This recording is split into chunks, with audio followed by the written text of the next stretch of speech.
अस्सलामुअलैकुम। I hope कि आपको मेरा कल का व्लॉग पसंद आया होगा, मेरा लास्ट व्लॉग पसंद आया होगा जिसमें हम दुबई मॉल गए, हमने वहाँ पे फाउंटेन शो देखा, बुर्ज खलीफा के व्यूज़ लिए और एक्वेरियम भी देखा जो कि बहुत ज़्यादा बेस्ट था।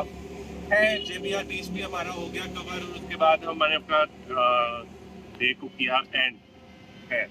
तो आपको कुछ बताते हैं, कुछ टिडबिट्स बताते हैं कि उस दिन में और क्या क्या हुआ। पहले तो मुझे ये लगा कि दुबई में जाके ऐसे तो आपको फील ही नहीं होता कि आप किसी दूसरे कंट्री में आए हुए हो, क्योंकि आप वहाँ के गार्ड्स, वहाँ के एयरपोर्ट पे गए और हर जगह के गार्ड्स वगैरह जो है, मॉल के गार्ड्स वगैरह जो आपको सारे इंडियन या पाकिस्तानी या आपकी हिंदी या उर्दू बोलने वाले मिल जाते हैं। खैर, तो ये बहुत बड़ा प्लस पॉइंट था। आज का व्लॉग जो है वो कल से भी ज़्यादा एक्साइटिंग होगा क्योंकि अब हम जाने वाले हैं एक्सपो 2020 पे। तो आइए हम अपना व्लॉग स्टार्ट करते हैं और हम देखते हैं कि हमने कितना एंजॉय किया। So like and subscribe guys.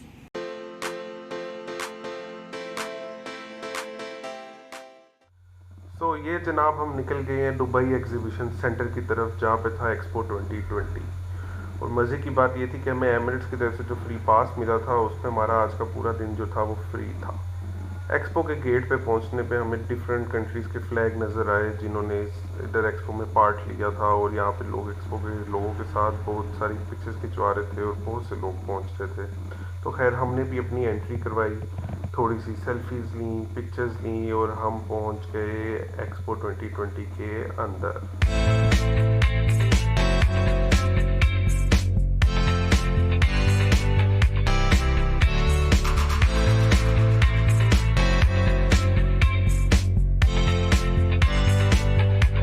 Expo को उन्होंने डिवाइड किया हुआ था 3 पार्ट्स में: सस्टेनेबिलिटी, मोबिलिटी एंड अपॉर्चुनिटी।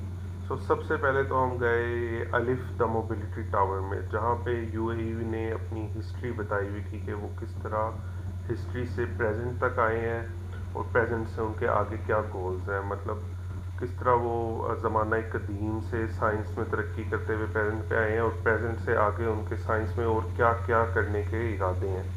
और वहाँ पे जो उन्होंने अपने हिस्ट्री के अंदर जो मॉडल्स रखे हुए थे, उनकी स्किन इतनी रियल फील होती थी कि बस आप देखें अब ये सारा व्यू आपको खुद अंदाज़ा होगा कि कैसी फील होता है।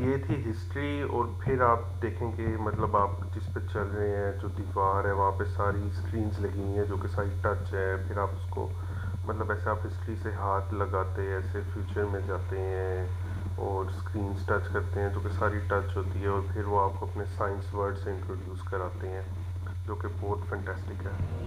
I manage global logistics at DP World here in Dubai, home to one of the world's busiest airports. It's up to us. Do you believe?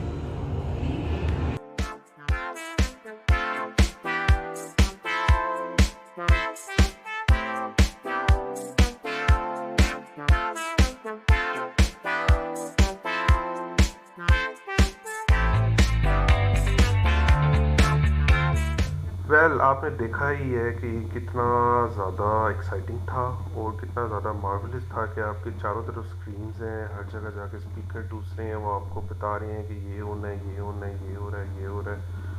और फिर खैर ये इतनी प्यारी पिक्चर और ये इतना प्यारा सीन था जो बता रहा था कि ड्रीम्स को कैसे रियलिटी में लाया जाता है। उसके बाद जनाब हम निकल पड़े अलीदा मोबिलिटी टावर से और हम निकल पड़े अपनी नेक्स्ट मंजिल की तरफ जो था ऑस्ट्रेलियन पेविलियन।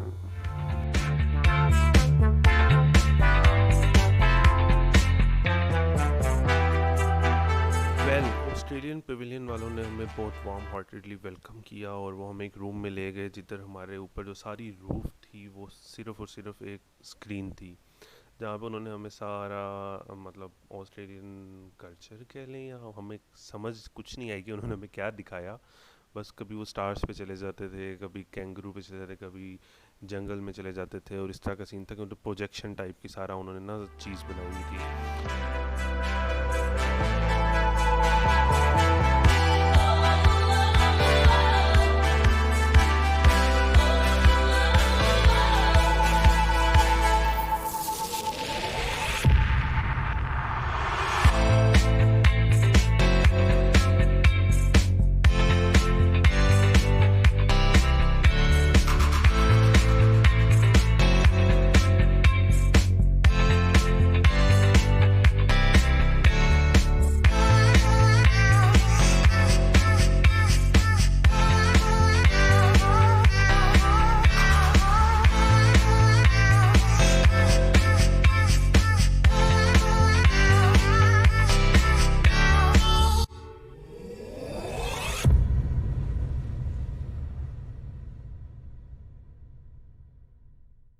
उसके बाद वो हमें एक रूम में लेके गए जहाँ पे जनाब उसकी चारों दीवारें उधर स्क्रीन्स लगी हुई थी, और जो आपके ऊपर रूफ़ थी ना, उसमें उस पे शीशा था, वो था रूफ़ थी जिसमें मतलब आप जो है ना रिफ्लेक्ट होते थे नीचे से देख के, आप मतलब अपने ऊपर पिक्चर देख रहे हैं और हाई कर रहे हैं अपने आप को। सो ये था ऑस्ट्रेलियन पेविलियन। बस सारा का सारा जो है ना प्रोजेक्टर वाला सिस्टम किया हुआ था, तो हमें कोई इतना ख़ास पसंद नहीं आया, लेकिन ओके हमने अच्छा एंजॉय किया।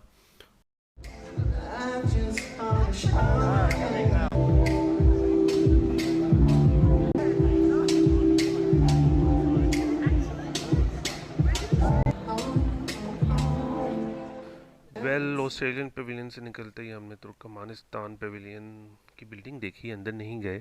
खैर उसके साथ ही था रशियन पेविलियन जो कि बहुत ही ज़्यादा औसम बना हुआ था, तो हमने कहा इसके सामने एक मॉडल टाइप पिक्चर लेनी चाहिए।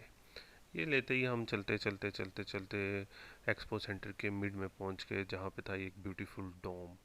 खैर ये डोम बहुत ज़्यादा औसम बना हुआ था, और ये रात के टाइम आप देखना कि कितना औसम हो जाता है। एक्चुअली आप इसको समझ लें कि ये एक प्रोजेक्टर की स्क्रीन है, इस पे चीज़ें प्रोजेक्ट होंगी। खैर डोम को थोड़ा सा एंजॉय किया, थोड़ी सी फील्स ली, और फिर हमने जाना था पाकिस्तान पेविलियन की तरफ, तो पाकिस्तान पेविलियन की तरफ हम निकल पड़े। लेकिन डोम के बिल्कुल साथ ही था हमारे यूएई पेविलियन, जो कि बहुत ही ज़्यादा प्यारा था, लेकिन वो किसी वजह से बंद था, तो हमने इसको कहा कि थोड़ा मिस कराओ।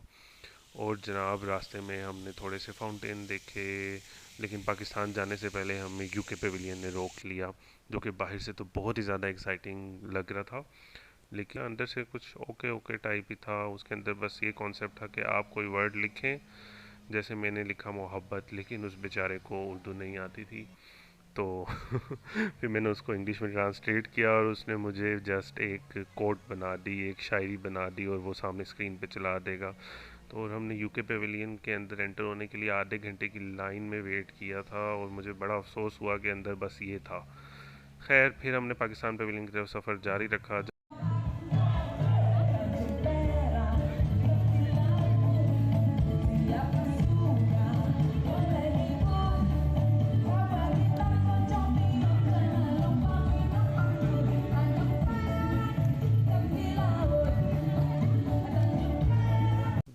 वेल देन फाइनली हम पाकिस्तान पेविलियन पहुंच गए, और ये इतना कोई प्यारा पेविलियन था वहाँ पे, कसम से मैं कहता हूँ कि मैं बायस नहीं हो रहा, लेकिन पाकिस्तान पेविलियन सबसे ज़्यादा प्यारा था एक्सटर्नली।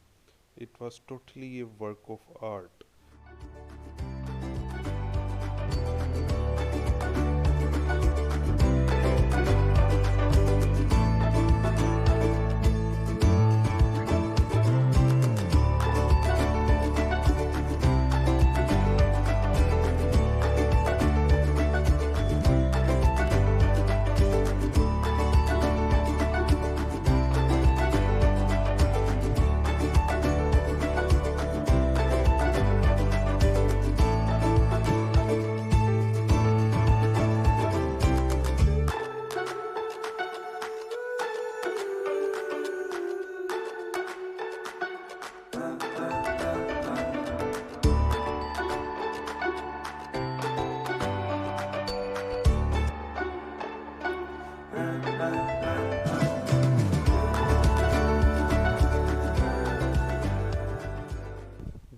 आई मस्ट से कि पाकिस्तान पेविलियन में पाकिस्तान के कल्चर को बहुत राइटली रिप्रेजेंट किया हुआ था।